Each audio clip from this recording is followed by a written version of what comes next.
Primero, escoja el idioma en que se muestra la pantalla de la placa 6502G+. Para acceder al menú de idiomas, deberá presionar el pulsador situado debajo del icono del globo terráqueo. Puede escoger entre inglés, español, francés, neerlandés o portugués. Una vez haya seleccionado el idioma, debe configurar la placa añadiendo su dirección física. Para ello, acceda al menú de ajustes del sistema. Se requiere introducir la contraseña de instalador.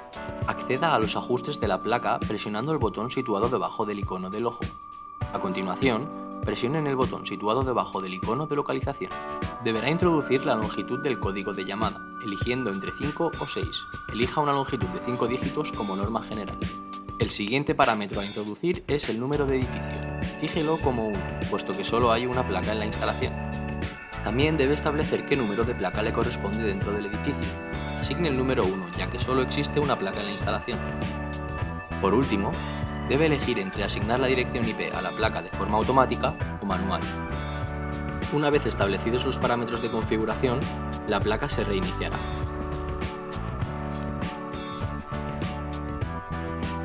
Puede comprobar los parámetros asignados accediendo al apartado acerca de que encontrará en la tercera pantalla del menú de ajustes de sistema. En cuanto a la configuración del monitor, debe establecer los parámetros solicitados en la pantalla de configuración inicial. Establezca el idioma, pudiendo escoger entre español, inglés o portugués. Asigne la misma longitud del código de llamada que en el caso de la placa. Por último, indique el número de bloque, de apartamento y de unidad dentro de la vivienda que corresponde al monitor. Establezcalos como 1, ya que solo existe un monitor en la vivienda. Si desea introducir los parámetros de red del monitor de forma manual, presione el icono del lápiz y active la introducción manual de datos para poder modificar dichos parámetros. Confirme la configuración establecida y el monitor se reiniciará. Puede comprobar la configuración establecida accediendo a la sección acerca de que encontrará en el menú de ajustes.